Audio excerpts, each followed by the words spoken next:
नमस्कार दोस्तों, कविता Yadav YouTube channel पर आप सभी का स्वागत है। हम कर रहे हैं हिंदी विषय से संबंधित परीक्षाओं की तैयारी। आज का टॉपिक रहेगा हमारा वर्णमाला। पिछली क्लास में हमने पढ़ा स्वर और वर्णों के बारे में कि वर्ण कितने प्रकार के होते हैं, वर्णों की संख्या कितनी होती है, स्वर किसे कहते हैं, स्वरों की संख्या कितनी होती है, किन किन आधारों पर स्वरों के प्रकार या वर्गीकरण किया गया। इन सब तथ्यों को हमने पिछले क्लास में पढ़ लिया था।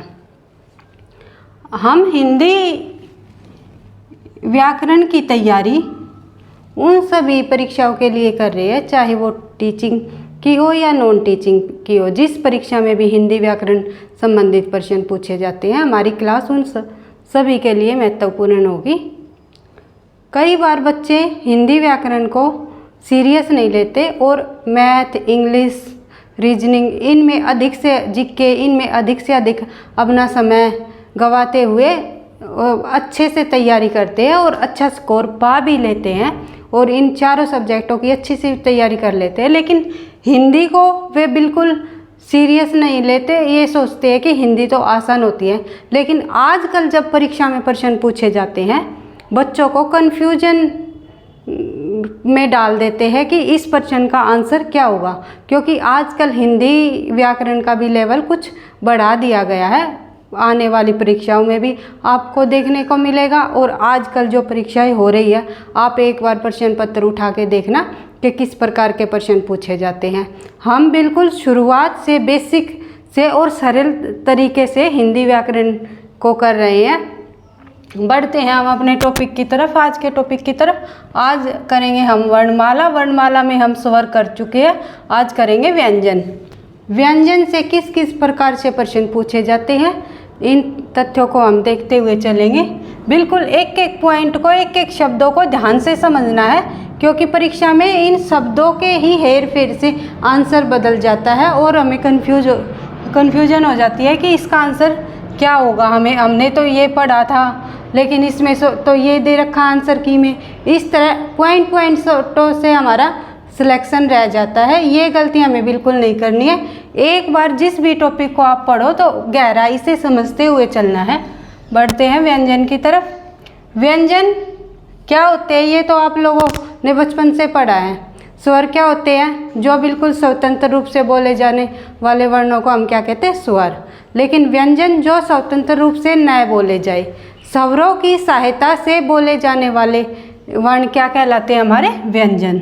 स्वरों की सहायता से बोले जाने वर्ण क्या कहलाते हैं, व्यंजन। आ गया भाई समझ। इसके बाद नेक्स्ट पॉइंट होगा हमारा, जैसे हमने देखा स्वरों की कुल संख्या हमने पिछली क्लास में पढ़ी थी, तो हमने बताई थी स्वरों की कुल संख्या 13। और वैसे पूछ ली जाए स्वरों की संख्या तो 11। 2 अयोगवा होते हैं, वे व्यंजन में भी शामिल गिने जाते हैं और स्वरों में भी। इन तथ्यों को हमने पिछली क्लास में पढ़ लिया था, लेकिन मैं एक बार आपको फिर ध्यान दिला देती हूँ। व्यंजनों की कुल संख्या हमने पढ़ी थी 39। स्वर कितने बताए थे मैंने, 13। और व्यंजन कितने बताए थे पिछली क्लास में, 39। टोटल कितने हो गए, 52। अगर वर्णों की संख्या पूछ ली जाए तो कितनी हो जाएगी, 52। केवल व्यंजनों की संख्या पूछी जाए तो 39। स्वरों की संख्या पूछी जाए तो 13। व्यंजनों की पूछी जाए 39। टोटल 52। और अगर अलग अलग आधारों पर प्रश्न पूछे जाए तो वे भी मैं आपको साथ साथ बताते हुए चल रही हूँ। जैसे व्यंजनों के अंतर्गत आएगा कि परंपरागत रूप से व्यंजनों की संख्या कितनी मानी गई है। एक परीक्षा में ये भी पूछा गया कि सब ने रटा हुआ था 39, लेकिन गलत हो गया। उसमें ये पूछ लिया गया कि परंपरागत रूप से व्यंजनों की संख्या कितनी मानी गई है, तो आंसर हो जाएगा हमारा 33। क्यों 33? क्योंकि ये हो जाएगी 33 कैसे लेकर के है तक जो हमारे व्यंजन है वे गिने जाएंगे इनके परंपरागत आधार पर। परंपरागत आधार पर क्या समझोगे आप इस चीज़ को? हमें समझना है कि जो स्टार्टिंग में जैसे हिंदी वर्णमाला है, ये हिंदी व्यंजनों की संख्या है, तो हमने जब स्टार्टिंग में जब हिंदी की शुरुआत हुई थी, जैसे पाली से, संस्कृत से पाली निकली, पाली से प्राकृत, प्राकृत से अपभ्रंश, अपभ्रंश से फिर अवहट, फिर हिंदी का विकास हुआ। तो उनमें जो व्यंजनों की संख्या थी, संस्कृत में क, ख, ग, इस तरह जो देवनागरी लिपि के जो व्यंजन थे, तो पाली में भी यही व्यंजन थे, प्राकृत में भी आगे जाके अपभ्रंश भी में भी, मतलब उनमें जो जो व्यंजन रहे उनके अंतर्गत तो हमारे कैसे है तक आएंगे। लेकिन जब आगे चलकर बाद में हिंदी वर्णमाला में और नए जुड़े, उनको हटा दिया गया, तो परंपरागत रूप से आ जाएंगे हमारे व्यंजन कितने, 39। ठीक है, कैसे है तक। ये भी परीक्षा में किसी भी तरह प्रश्न पूछ लिए जाएंगे, एक एक पॉइंटों को, एक एक तथ्यों को हमें समझते हुए चलना है। तो बात कर लेते हैं, व्यंजनों की कुल संख्या बताई थी 39 और परंपरागत व्यंजनों की संख्या 33, कैसे है तक। लेकिन जो व्यंजनों की कुल संख्या 39 है, उनको हम कितने वर्गों में बांटेंगे, 5 वर्गों में बांटेंगे भाई। ये भी प्रश्न पूछ लिया जाता है कि व्यंजनों को कितने प्रकार, व्यंजन कितने प्रकार के होते हैं, तो 5 प्रकार के होते हैं। कौन कौन से देख लेंगे। एक स्पर्श व्यंजन की संख्या हो जाएगी 25, स्पर्श व्यंजन की संख्या कितनी हो जाएगी, 25, जो हो जाएंगे हमारे कै से लेकर मैं तक, कै से लेकर मैं तक, ये हो जाएगा हमारे स्पर्श व्यंजन।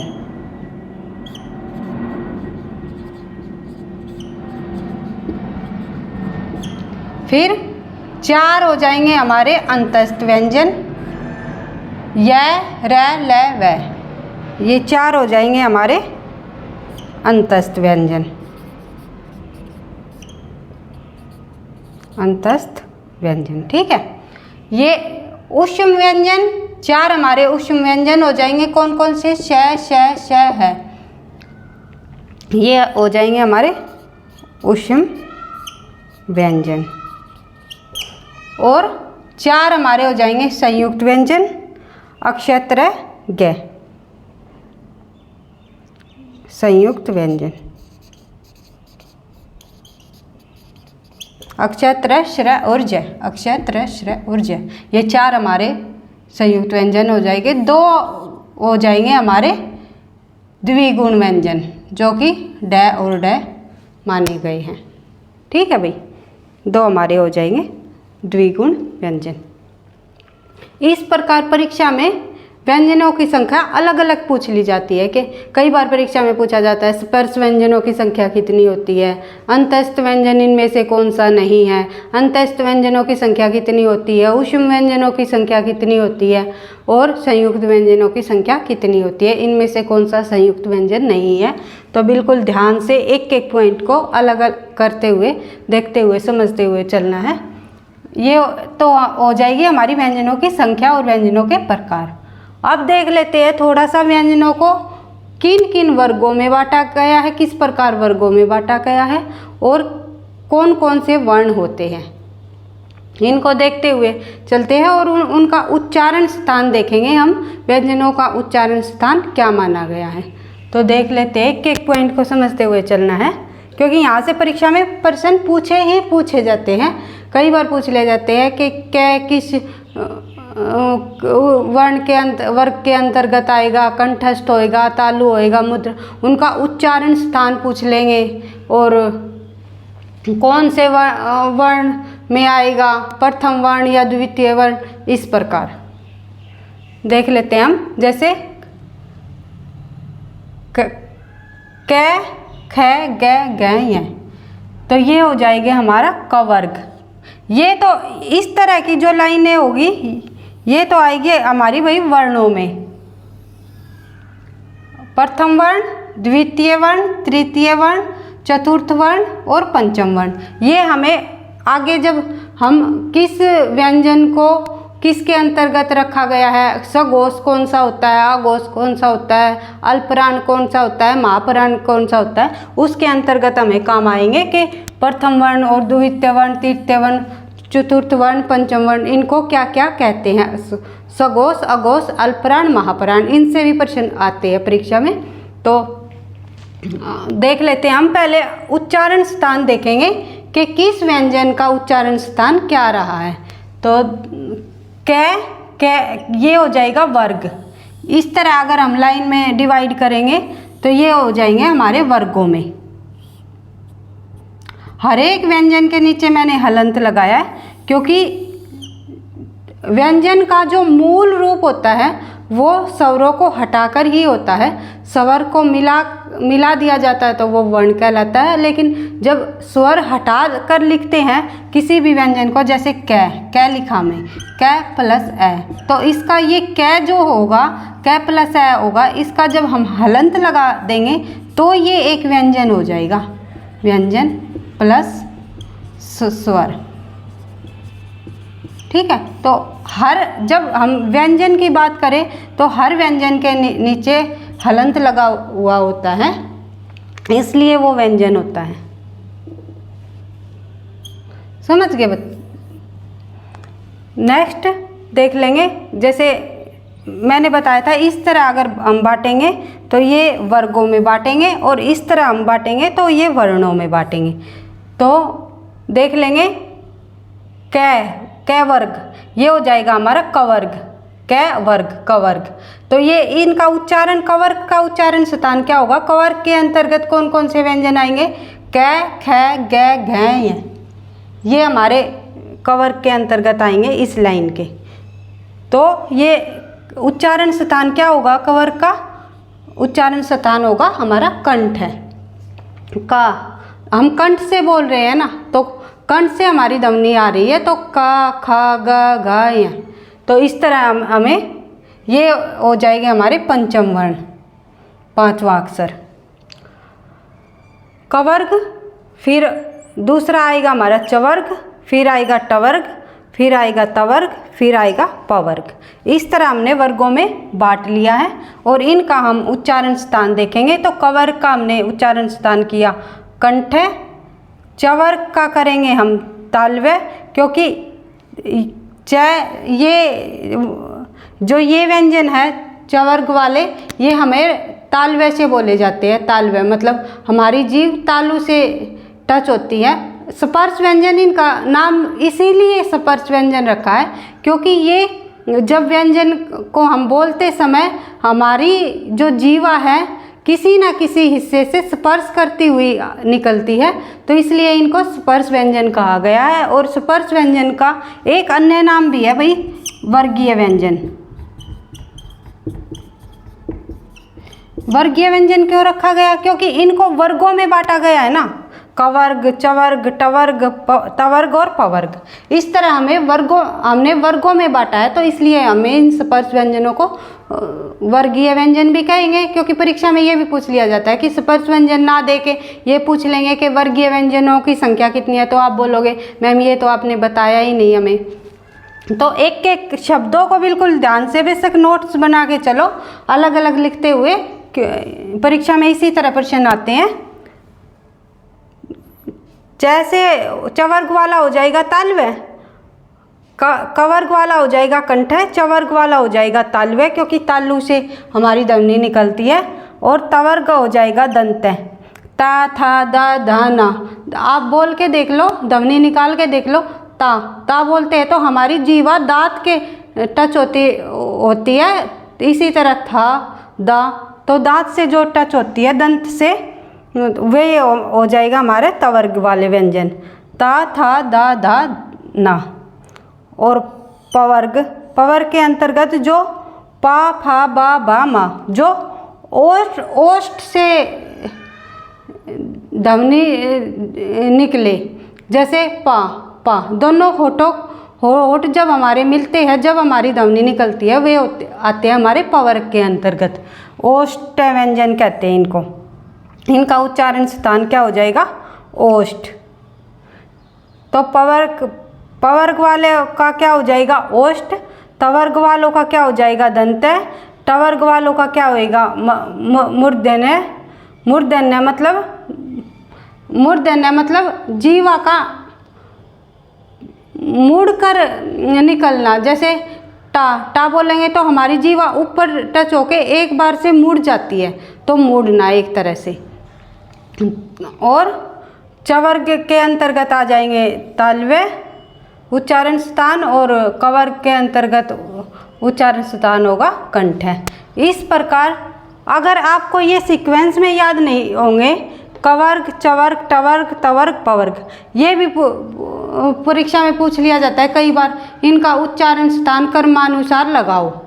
कंठ है, तालव्य, मूर्धन्य, दंत और ओष्ठ। इस प्रकार परीक्षा में कई बार प्रश्न पूछा जाता है। तो कवर्ग, चवर्ग, टवर्ग, तवर्ग और पवर्ग। तो अगर उच्चारण स्थान को आपको याद करने में दिक्कत है तो हम एक ट्रिक भी लगा सकते हैं, जैसे कच्चे तट पर, कच्चे तट पर, का, च, ट, त और प, ऐसे एक लिख लेंगे हम लाइन। कच्चे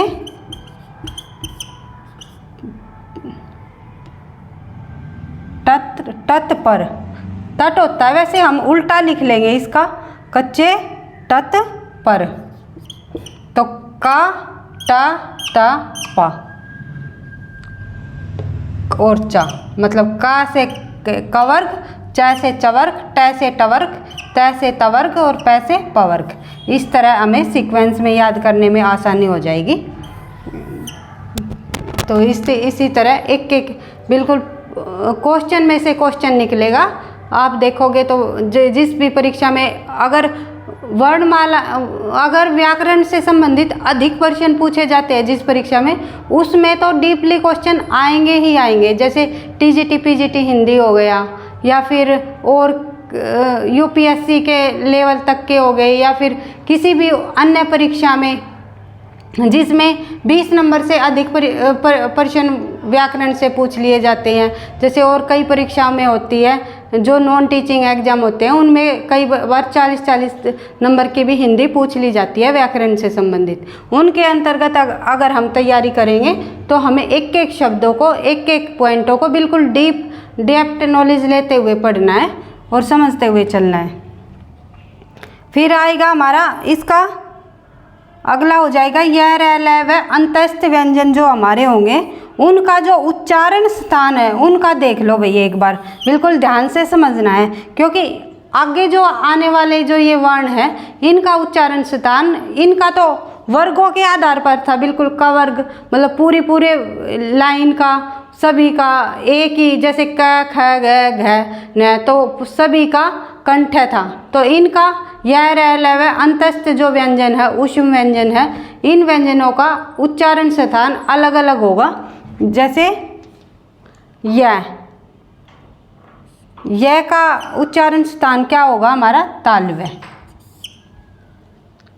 यह का उच्चारण स्थान क्या हो जाएगा हमारा, तालव्य। और र और ल का हो जाएगा वर्त्सव यानी दंतमूल या मसूड़ा, र और ल का।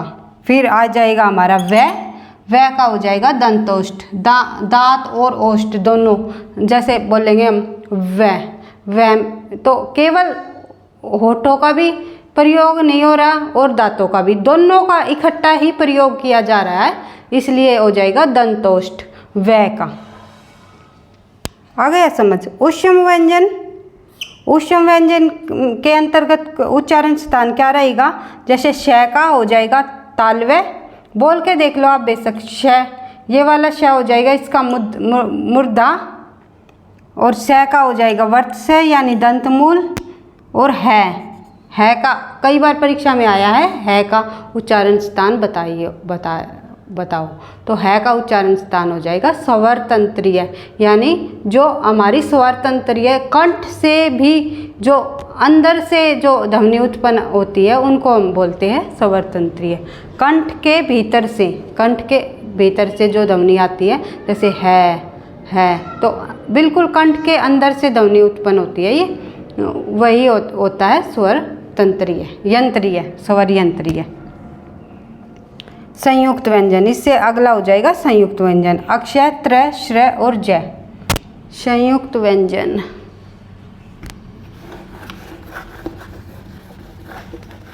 संयुक्त व्यंजनों की संख्या कितनी है हमारी भाई?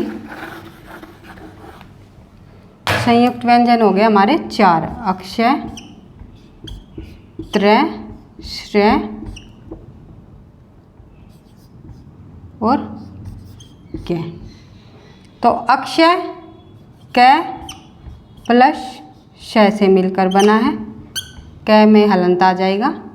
त्रय तय प्लस रय से मिलकर बना है, और ये श्रेय बना है भाई शय प्लस रय से मिलकर, और जय बना है जय बना है जय प्लस नय से मिलकर। इनका हो जाएगा संयुक्त व्यंजन, इसीलिए इनको संयुक्त व्यंजन कहा गया है। इनका जो ये भी पूछ लिए जाते हैं परीक्षा में, अक्षय किन 2 वर्णों से मिलकर बना है, इनका जो ये कौन सा वर्ण इनके अंतर्गत शामिल है, इस प्रकार तरह भी प्रश्न पूछ लिया जाता है। देखो आज की क्लास में किसी भी हर एक पॉइंट से हर एक लाइन से प्रश्न बन रहे हैं, और एक प्रश्न नहीं, उसी के आधार पर हम 2-2, 3-3 प्रश्न बना सकते हैं। ठीक है भाई, आगे बढ़ते हैं। तो इनका हम उच्चारण स्थान पढ़ रहे हैं। तो श्रेय का उच्चारण स्थान क्या हो जाएगा? कै का हो जाएगा हमारा कंठ, और शय का हो जाएगा मूर्धा। इनका इसका स्थान हो जाएगा कंठ और मूर्धा। ठीक है, नेक्स्ट हो जाएगा त्रय। तय का हो जाएगा हमारा उच्चारण स्थान दंत, और रय का हो जाएगा मूर्धा। तो त्रय का उच्चारण स्थान क्या हो जाएगा? दंत और मूर्धा। और शय का हो जाएगा हमारा तालु, ये बना है शय और रय से, शय का हो जाएगा हमारा तालु, और रय का हो जाएगा मूर्धा। तो इसका भी उच्चारण स्थान क्या हो जाएगा? श्रेय का तालु और मूर्धा। और आगे हो जाएगा जय का, इनका हो जाएगा, इन दोनों का स्थान हो जाएगा मूर्धा। तो इसका उच्चारण स्थान हो जाएगा मूर्धा। तो इस प्रकार हमने देखा अक्षय का हो जाएगा कंठ और मूर्धा, और श्रेय का हो जाएगा दंत और मूर्धा, नहीं त्रय का हो जाएगा दंत और मूर्धा, और श्रेय का हो जाएगा तालु और मूर्धा, और जय का हो जाएगा मूर्धा। ठीक है, इस तरह इनका अलग अलग तरह से उच्चारण स्थान हो जाएगा। इस प्रकार आज की क्लास में हमने व्यंजन से संबंधित तथ्यों को देखा, जो कि परीक्षा में पूछ लिए जाते हैं और कई बार आए भी है, और अगर परीक्षा में प्रश्न आएगा तो इन्हीं में से प्रश्न बनेगा। जैसे ये वर्णमाला का टॉपिक समाप्त हो जाएगा तो मैं एक प्रश्नों की भी क्लास हिंदी वर्णमाला से संबंधित लेकर आऊँगी। इस तरह हमारा वर्णमाला का टॉपिक पक्का हो जाएगा। हर परीक्षा में वर्णमाला से संबंधित प्रश्न पूछे ही जाते हैं, क्योंकि व्याकरण की नींव ही वर्णमाला है। इसी तरह हम आगे बढ़ेंगे। अगली क्लास में हम देखेंगे अघोष, शघोष, अल्पप्राण, महाप्राण व्यंजनों के प्रकार देखेंगे, हम किस प्रकार से किन किन वर्गों में बांटा गया है, और इस तरह हम उनका स्थान देखेंगे और किस को क्या कहा गया है। तो इस प्रकार हम आज की क्लास हमारी आपको पसंद आई है तो वीडियो लाइक करना, दोस्तों के साथ शेयर करना, और चैनल पर पहली बार हो तो सब्सक्राइब कर लेना, ताकि मुझे भी मोटिवेशन मिलता रहे। और कोई भी अगर आपको कोई भी डाउट हो या कुछ भी पूछना हो तो आप कमेंट बॉक्स में कमेंट कर सकते हो। कल के लिए आपको मैं एक क्वेश्चन दे देती हूँ, आपने कमेंट बॉक्स में लिखना है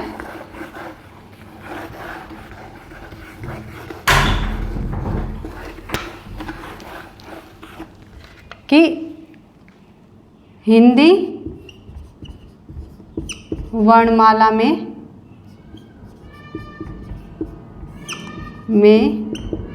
से अगर हम संयुक्त व्यंजनों को हटा दें तो उनकी